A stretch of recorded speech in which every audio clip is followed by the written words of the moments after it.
దయచేసి ఈ వీడియోని కనీసం 5 మందికి షేర్ చేయండి. కామెంట్ బాక్స్ ని జై శ్రీరామ్ అనే నామంతో నింపేయండి. ఈ వీడియో ప్రతి ఒక్కరికి చేరాలి. మనం మరో పురాతన బావిని రక్షించాం. నిజంగా నాకు చాలా ఆనందంగా ఉంది. మన పురాతన బావిని చెత్తతో నింపేశారు. శుభ్రం చేసి మళ్ళీ మునపటి వైభవానికి తీసుకొని వద్దాం రండి అని ఒక వీడియో ద్వారా పిలుపునిచ్చా. ఆ వీడియో చూసి ఈ బావిని శుభ్రం చేయడానికి వందల మంది కదిలి వచ్చారు. వాళ్లకు ఉన్న పనులన్నీ పక్కన పెట్టేసి ఈ కార్యక్రమంలో పాల్గొన్నారు. ఒళ్లంతా చెమటతో తడుస్తున్న దుమ్మును బురదను లెక్క చేయకుండా, వాసన వస్తున్నా భరిస్తూ, విశ్రాంతి అనేది లేకుండా శ్రమించి ఈ బావిని నీళ్లతో కడిగి పసుపు కుంకుమలతో అలంకరించి ఇన్ని రోజులు ఇలా చెత్తతో నిండి ఉన్న బావిని ఇంత అందంగా మార్చేశారు. అసలు ఈ బావిలోకి చెత్త ఎలా వస్తుందంటే, ఈ బావి పైన ఉన్న ఆంజనేయ స్వామి వారిని దర్శించుకోవడానికి వచ్చే భక్తులు వారి వెంట తెచ్చుకున్న టెంకాయలు, పసుపు కుంకుమ కవర్లు, పూలదండలు, ఇస్తరాకులు అన్ని ఈ బావిలోనే వేసి వెళ్తున్నారంట. ఈ బావిలో ఇంతకాలం చెత్త వేసిన వారికి చెప్తున్నా, పాపాలు తొలగి పుణ్యం లభించాలని మీరు గుడికి వస్తుంటారు. కానీ ఏ లాభం? గుడి దగ్గరికి వచ్చి ఇలా చెత్త వేసి మళ్ళీ పెద్ద పాపాన్ని మూటగట్టుకొని వెళ్తున్నారు. మన సంస్కృతి గురించి గొప్పగా చెప్పుకుంటాం, కానీ అదే సంస్కృతికి చిహ్నాలైన కట్టడాలను మాత్రం ఇలా చెత్తతో నింపేస్తున్నాం. ఇది ఆంజనేయ స్వామి వారు ఆజ్ఞాపించడం వల్ల జరిగిన కార్యక్రమం. దయచేసి ఇకపై ఇందులో చెత్త వేయకండి. మన పురాతన కట్టడాలు కేవలం రాళ్లతో నిర్మితమైనవి మాత్రమే కావు. ఇవి మన పూర్వీకుల విశేషమైన కళను, శిల్ప నైపుణ్యాన్ని,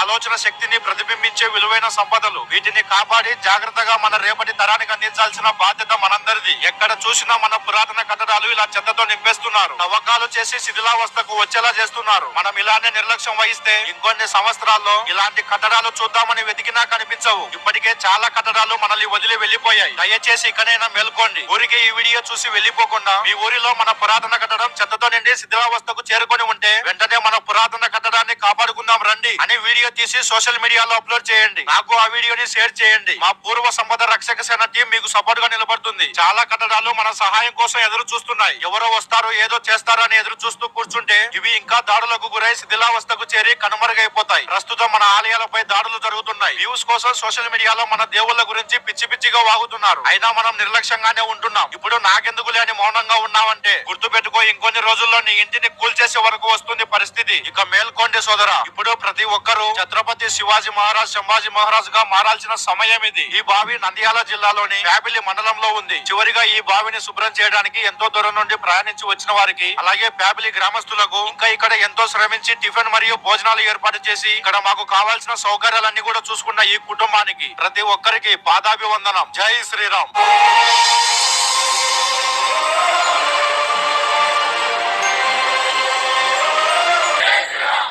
దయచేసి ఈ వీడియోని కనీసం 5 మందికి షేర్ చేయండి. కామెంట్ బాక్స్ ని జై శ్రీరామ్ అనే నామంతో నింపేయండి.